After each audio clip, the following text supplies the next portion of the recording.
Students, good morning. बेटा आप सभी का एक बार फिर से स्वागत है आपके अपने यूट्यूब चैनल कौशल्या एजुकेशन में। और बेटा आज हम कर रहे हैं हमारी 3rd क्लास की हिंदी का 10th लेसन, कर्म की जीत, यानी कि काम करने वाले की ही जीत होती है। जो निठल्ला होता है उसको कुछ हासिल नहीं होता, ये इस कहानी में बताया गया है। देखते हैं। एक बार वर्षा के देवता इंद्र को घमंड ने घेर लिया, यानी कि इंद्र को घमंड हो गया। वो सोचने लगे कि मेरे कारण ही धरती पर खुशहाली है। मैं बारिश करता हूँ इसीलिए धरती खुशहाल है। मैं मेघों को आदेश देता हूँ तभी वे जल बरसाते हैं। इससे धरती पर खेती फलती फूलती है, पशु पक्षी आनंदित होते हैं और सभी जीवों की प्यास बुझती है। तो इंद्रदेव ने सोचा कि धरती पर जो खुशहाली है वो मेरी वजह से ही है।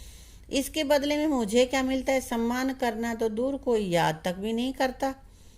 ठीक है, मैं अगले वर्षों तक, कई वर्षों तक वर्षा नहीं करूंगा। धरती के प्राणियों की अकल अपने आप ठिकाने आ जाएगी। हम लोग भी ऐसा ही सोचते नहीं, जो हम कर रहे हैं उसका इनाम तो हमें कुछ मिल ही नहीं रहा, तो हम क्यों करें? तो इंद्र को भी ये होगा कि मेरी वजह से इतने खुशहाल है, मुझे याद नहीं करते। यह सोचकर इंद्र देवता ने मेघों को अपने महल में बंद कर लिया। मेघ मतलब बादल, बादलों को बादल ही नहीं है तो बारिश कहाँ से होगी। आषाढ़ मास आ गए पर पानी न बरसा। आषाढ़ के आधे दिन भी निकल गए, बादल दूर दूर तक कहीं दिखाई नहीं दिया। आषाढ़ का आधा महीना चला गया लेकिन बारिश नहीं हुई, क्योंकि बारिश आषाढ़ से ही शुरू होती। वर्षा के कोई आसार दिखाई नहीं दे रहे थे कि बारिश होने का कोई आकार भी नहीं दिख रहा था कि बारिश होगी। किसान बादलों की बाट देखते देखते थक चुका था। किसान थक गया कि आज बारिश हो, आज बारिश हो, ऐसा सोचते सोचते, लेकिन बारिश नहीं हुई। एक दिन उसने अपने बेटों से कहा चलो खेत में हल चलाएं। उसने बेटों को ले गया और कहा कि चलो हल चलाते हैं। यदि इंद्र देवता अपना काम करना भूल गए तो हम अपना काम क्यों छोड़े? इंद्र देवता का काम है बारिश करना, और बेटा बारिश हुई नहीं। तो उन्होंने कहा कि किसान ने कि चलो इंद्र देवता भूल गए लेकिन हम तो अपना काम करते हैं, हल चलाते हैं। किसान और उसके बेटों ने अपने खेत में हल चलाया। किसान कुछ दिन बाद अपने बेटों से बोला चलो खेत में बिजाई करें, और फिर वो बीज बोने भी चला गया। वे बीज लेकर खेत में पहुंचे और बुआई का काम शुरू कर दिया। पेड़ की छाया में दुबका एक मेंढक यह देखकर बोला, खेत में बुआई करने का क्या फायदा होगा जब इतने दिनों से पानी ही नहीं बरसा। भाई इतने दिनों से बारिश ही नहीं हुई है तो बीज बोने से क्या फायदा होगा? तो किसान ने उत्तर दिया, पानी भले ही न बरसे, अनाज भले ही न हो, पर हम अपना काम कैसे छोड़ दें? अगर पानी 12 बरस तक न बरसा तो मेरे पुत्र तो खेत में काम करना ही भूल जाएंगे। अभी वो छोटे हैं, उनको सिखाए रहा है, और 12 साल अगर बारिश नहीं हुई तो हम खेत में हल ही ना चलाएं तो उनको तो हल चलाना ही नहीं आएगा, वो तो बिल्कुल ही भूल जाएंगे, है ना। मेंढकी ने यह सुना तो वह भी बोली, हाँ भाई तुम्हारी बात ठीक है, चलो हम भी अपना काम करें। इतना कहकर दोनों टर टर टर टर करने लग गए। तो वो मेंढक का काम क्या होता है? टर्राना। तो उसने भी अपना काम शुरू कर दिया। उनकी टर टर सुनकर मोर वहां आ गया और कहने लगा, क्यों रे मेंढकी, पानी बरसने के तो आसार है ही नहीं, तुम्हारे टर्राने से क्या फायदा? तब मेंढकी उससे क्या कहती है, अगर पानी 12 बरस तक न बरसे तो क्या मैं टर्राना छोड़ दूं? मैं तो टर्राना भूल ही जाऊंगी, भला मैं अपना कर्म क्यों छोड़ दूं? तो उसने कहा कि भाई मेरा काम है टर्राना, तो मैं तो टर्राऊं। मोर को मेंढकी की बात जच गई और पीहू पीहू की आवाज गूंज उठी। बारिश में होता है वैसे तो मोर बारिश में नाचता है, बारिश में पीहू पीहू करता है, लेकिन जब उसने देखा कि भाई किसान भी अपना काम कर रहा है, मेंढकी भी टर्राने लगी, तो वो भी अपना काम उसका शुरू कर दिया, पीहू पीहू। इंद्र ने यह सब देखा और सोचने लगे, मैंने तो अपना काम बंद कर दिया लेकिन ये सब तो अपने काम में जुटे हुए हैं, इस रहस्य का पता लगाना होगा। इंद्र भेष बदलकर किसान के पास आए और बोले, भैया जब मेघ बरसने के आकार ही नहीं है तो तुम खेती क्यों किए जा रहे हो? किसान बोला, वर्षा करने वाला अपना काम करे या न करे वह ठहरा देवता, हमारे लिए तो काम ही सर्वोपरि है। कि भाई देवता का मन करेगा तो करेगा बारिश, नहीं तो नहीं करेगा, लेकिन हम कैसे अपना काम नहीं कर सकते? हमें तो काम करना सबसे ऊपर, हमारा यही है कि हम अपना काम करें। सर्वोपरि का मतलब सबसे ऊपर। मेंढक भी बोल पे टर टर कर बादलों को बुलाना हमारा काम है, कि टर टर करके हमें बारिश के लिए बादलों को बुलाना है। वे आए या न आए ये उनका काम है, ठीक है। यदि हम टर्राना छोड़ दें तो हमारी संतानें तो टर्राना ही भूल जाएंगी, कि हमारे जो बच्चे हैं उनको तो टर्राना ही नहीं आएगा।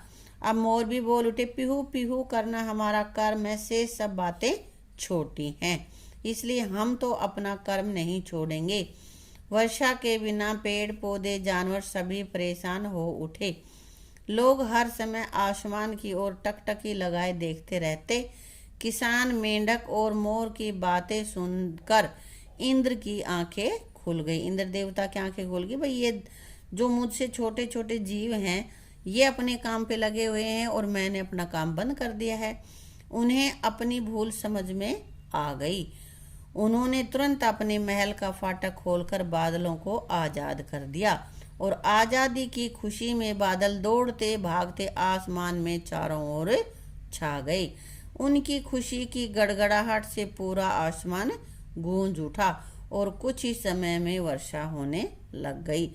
बेटा जब उन्होंने अपना काम नहीं छोड़ा तो इंद्र देवता को भी मानना पड़ा। कुरुक्षेत्र में जब महाभारत का युद्ध हुआ था, पहले तुमने देखी है ना महाभारत, तो हाँ युद्ध हुआ था और उसमें श्री कृष्ण अर्जुन को उपदेश देते हैं। जब वो युद्ध करने के लिए मना कर देता है तो वो क्या उपदेश देते हैं, वो यही कहते हैं, कर्मण्येवाधिकारस्ते मा फलेषु कदाचन। कहता है कि कर्म करते रहो और फल की इच्छा कभी भी मत रखो, कि जो तुम्हारा कर्म है वो करो और फल की इच्छा मत रखो, यही इसका अर्थ है।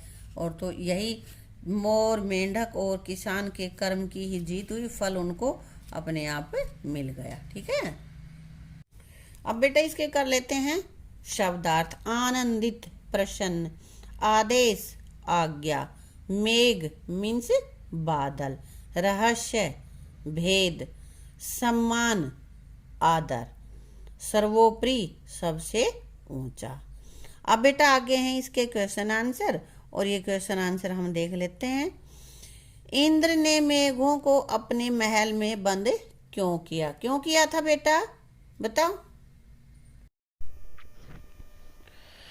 इंद्र को लगा कि मेरे बारिश करने के कारण ही धरती के प्राणी खुशहाल हैं और वो फिर भी मेरा सम्मान नहीं करते, इसलिए धरती के प्राणियों की अकल ठिकाने के लगाने के लिए इंद्र ने मेघों को अपने महल में बंद कर लिया। अगला क्वेश्चन है बेटा, किसान से इंद्र ने क्या पूछा? क्या पूछा बेटा?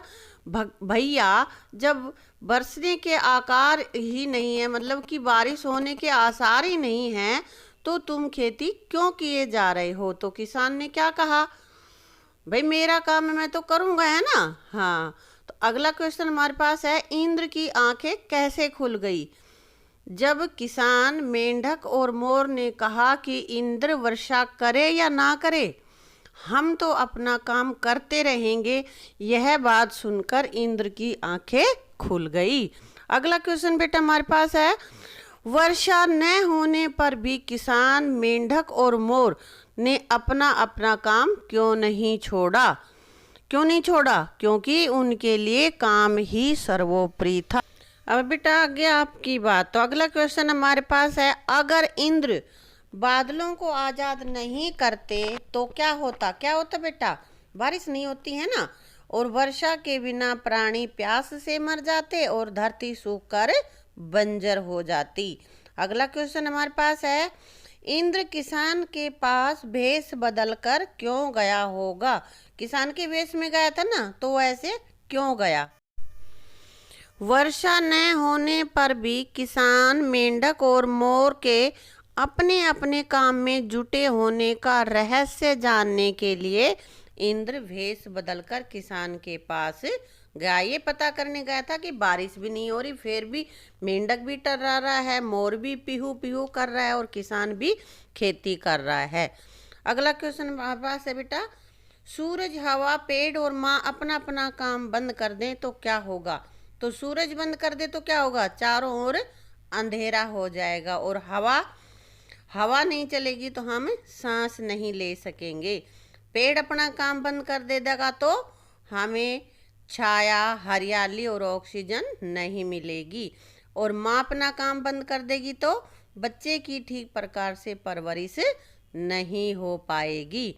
अगला क्वेश्चन बेटा हमारे पास है, कर्मण्येवाधिकारस्ते मां फलेषु कदाचन। ये श्लोक है भगवत गीता का। तो इस पंक्ति का अर्थ बताना है। क्या है इसका अर्थ? है अपना कर्म करते रहो, फल की इच्छा मत करो। फल के बारे में मत सोचो कि फल मिलेगा या नहीं मिलेगा, अपना कर्म करते रहो। ठीक है बेटा। अब बेटा आगे दिए गए पशु पक्षियों की आवाजों को शब्दों में लिखो कि इसकी आवाज किसकी कैसी है। कोयल, कोयल कैसे बोलती है? कोई बोलते कुहू कुहू, है ना। आगे कबूतर गुटरगू गुटरगू, कौवा काऊ काऊ काऊ काऊ काऊ काऊ आवाज है ना। चिड़िया चीची, मुर्गा कुकड़ू कू, ऐसे ही करता है ना। कुत्ता भो भो, बिल्ली म्याऊ म्याऊ, तोता टैं टैं, तोता कैसे करता है? Time time. आगे देखते हैं, कहानी में इंद्र, मोर, मेंढक जैसे कुछ शब्द आए हैं, इनको संज्ञा कहते हैं। संज्ञा का क्या परिभाषा है? जो शब्द किसी व्यक्ति, वस्तु, स्थान आदि का नाम का बोध कराए, हमें नाम के बारे में बताएं, वो हमारी संज्ञा होती है। तो कुछ और संज्ञाएं जो हमारे पाठ में आई हैं वो लिखनी है, जैसे किसान, मेंढकी, देवता, बादल। जो मैंने लिखे हैं यही नहीं है, और भी बहुत सारे हैं, तो तुम कुछ अलग भी इसमें से लिख लेना। ठीक है। अब आगे क्या है? आगे हमें इसके बदले में मुझे क्या मिलता है। अब ये कैसा साइन लगा हुआ है? इंग्लिश में इसको क्या बोलते हैं? साइन ऑफ इंटरोगेशन, और हिंदी में कहेंगे प्रश्नवाचक चिन्ह। ये रहा, यहाँ पे देखो प्रश्नवाचक चिन्ह, और ये ऐसा लगता है। इंग्लिश में इसको क्या कहते हैं? Sign of interrogation. और तुम्हारे टर्राने से क्या फायदा? ये पर्सन जिसमें पूछा जाता है उसमें प्रश्नवाचक चिन्ह लगता है, जिसको इंग्लिश में हम साइन ऑफ इंटरोगेशन भी कहते हैं। तो देखते हैं आगे, कुछ हमें वाक्य लिखने हैं। ये बेटा तुम्हारी किताब से भी लिख सकते हो, जो तुम्हारा लेसन पढ़ा है उसमें से भी, और वैसे भी लिख सकते हो। जैसे तुम्हारा क्या नाम है, प्रश्न पूछा हमने, तो यहाँ पे प्रश्नवाचक चिन्ह लग गया। क्या हम अपना काम छोड़ दें? ये तुम्हारे पाठ में है ना। किसान ने कहा था कि अगर बारिश नहीं हो रही, इंद्र देवता अपना काम नहीं कर रहे, तो क्या हम भी काम करना बंद कर दे? ये यहाँ पे क्वेश्चन मार्क लगा दिया। अगला, तुम कहाँ जा रहे हो? ये बाहर से ले लिया हमने, लेसन से नहीं लिया। कुछ भी लिख सकते हो, लेकिन प्रश्नवाचक वाक्य होना चाहिए और उसके पीछे प्रश्नवाचक चिन्ह लगना चाहिए। ठीक है। आगे है, ये इंद्र को घमंड ने घेर लिया। सीधी सीधी बात कही है, साधारण वाक्य है हमारे पास, कोई प्रश्न नहीं पूछा गया है, नहीं भी नहीं है ना। तो जो सीधा सरल साधारण वाक्य होगा उसमें हम बाद में ये लगा देते हैं। क्या लगाते हैं? इसको एक लाइन खींच देते हैं। इसको क्या कहते हैं? पूर्ण विराम। क्या कहते हैं? पूर्ण विराम। ये पूर्ण विराम हमने लगा रखा है। तो ऐसे ही साधारण वाक्य हमें बनाने हैं जो प्रश्नवाचक नहीं है, तभी तो साधारण होंगे ना। दो उसमें वो वाक्य बनाने हैं और उसके बाद में पूर्ण विराम हमें लगाना है। जैसे मेरा नाम रमेश है, सीधी सीधी बात कही गई है ना, तो यहाँ पे पूर्ण विराम आ गया है। मैं तीसरी कक्षा में पढ़ता हूँ, तो ये लगा दिया हमने पूर्ण विराम बाद में। बादल छाए हुए हैं, पूर्ण विराम। ठीक है। तो इस तरह से जो साधारण वाक्य होते हैं हमारे, उसमें तो आएगा बेटा पूर्ण विराम, और जो प्रश्नवाचक वाक्य होते हैं उनमें आता है प्रश्नवाचक चिन्ह। ठीक है। अब आगे दिया गया है, ये पहेली दे रखी है। इस पहेली में कुछ शब्द दे रखे हैं जो कि तुम्हारे पाठ में भी आए हैं, जो पीछे कहानी पढ़ी है ना उसमें भी आए हैं। तो देखते हैं। देखो, आषाढ़, यह मैंने लिख दिया। उसके बाद ये इधर से आ जाएगा, आसमान लिख लिया। किसान, यहां से फिर धन्यवाद। बादल, देखो बादल कहाँ पे है बेटा? बादल है, बादल। सभ्य, कर्म, कहाँ है? कर्म। ठीक है। महल, ये रहा। उसके बाद हल, इसमें से हैल है हल, किसान हल ले रहा था ना। हाँ, उसके बाद भाई बारह है, बारह कह रहा है कि 12 मास ना बरसे बारिश तो हमारे बच्चे तो हल चलाना ही भूल जाएंगे, यही कह रहा था ना वो, ये मास। ठीक है, ऐसे शब्द हमने ढूंढ लिए हैं। ये तुम पहले अपने आप लिखोगे और फिर मिलाओगे कि तुमने जो यहाँ से शब्द ढूंढे हैं वो सही ढूंढे हैं या गलत ढूंढे हैं, फिर मेरे इससे मिला के और तब देखना कि सही है या नहीं है। ठीक है, तो बेटे इसी के साथ ये हमारा चैप्टर कंप्लीट हो जाता है। इसका सारी ग्रामर पोर्शन और वाक्य में जो हमारा लेसन है, लेसन में जो भी डिफिकल्ट वर्ड आए हैं उनको 3-3 4-4 बार लिखना, ताकि तुम्हें शुद्ध लिखना भी आ जाए। ठीक है, और अभ्यास को, प्रश्न उत्तरों को अच्छे से लर्न कर लेना। Thank you.